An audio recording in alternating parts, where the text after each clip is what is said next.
Everyone, I am Maricel G. Raypan, and I am here today to discuss my topic, existentialism and pragmatism. Existentialism. So what is existentialism? Existentialism is a philosophy developed by Jean-Paul Sartre, Kierkegaard, and others. So existentialism in education is a teaching learning philosophy that focuses on the students' freedom and agency to choose their future. Existentialist educators believe there is no God or higher power guiding their students. So, there are three of the clearest definition of existentialism. Guignon 2013 writes that existentialism hold that humans have no free-given purpose of essence laid out for them by God or by nature. It is up to each one of us to decide who and what we are through our own actions. So, Lawless 2005, page number 326 writes that existentialism believed that there are no universal standards for a human life. We are what we do, the sum of our actions. Duignan 2011, page number 113, writes that existentialism believed that there is no God and therefore human beings were not designed for any particular purpose, as there appears to be no preordained meaning of life. Humans are free to choose how they will live. So to sum it up, these three definition of existentialism believes that humans have no preordained purpose. Therefore, each of us is free to choose how we wish to live our life and what our life's purpose shall be. So there are three important existentialism philosophers. First, Soren Kierkegaard, 1815 to 1855, and he is considered the father of existentialism.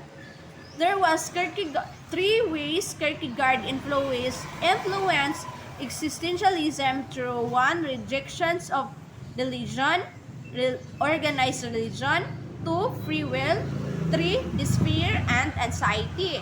Kierkegaard believed that organized religion tried to assign meaning and order to do a disorganized world. Some things about life cannot be explained because they are simply observed. They are simply observed. All humans have the freedom to choose how they will live their own lives. He also believed that the absurdity of life and our responsibility to choose meaning for ourselves will likely lead people into despair. Number two, Friedrich Nietzsche, 1844 to 1900. He strongly influenced existentialism with the following beliefs: God is dead, truth is subjective. The number three, Jean-Paul Sartre, 1805 to 1980. He is the single biggest existentialism philosopher. He believed in number one, there is no fundamental meaning to life. Existence precedes essence, condemned to be free, bad fate. So, students attend school to find who they are and what they want to do with their lives. The role of the essential educator is to nurture a child as they seek out ways of living that meaningful to them.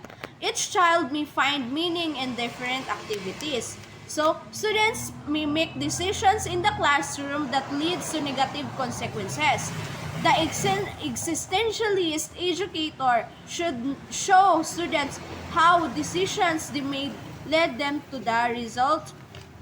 When children observe that their choices have an impact, they become more aware of their agency In other words, they realize that their choices really do influence outcomes in their lives and the lives of their classmates. So, when saying choices, they have consequences.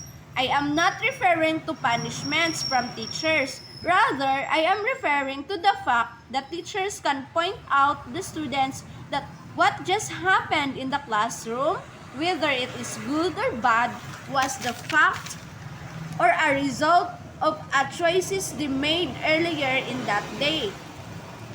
So, the next topic is the pragmatism. So, the term pragmatism derives its origin from a Greek word pragma, meaning activity or practice or action.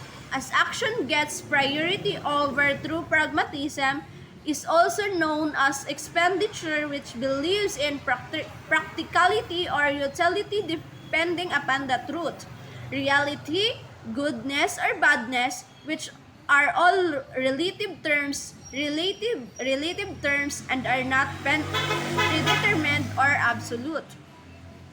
Pragmatism and aims of education. So pragmatists believe that life is dynamic, which is subjective to constant change. Hence, the aims of education are bound to be dynamic. According to them, education deals with human life, so it must help children to fulfill their biological and social needs. The aims of education by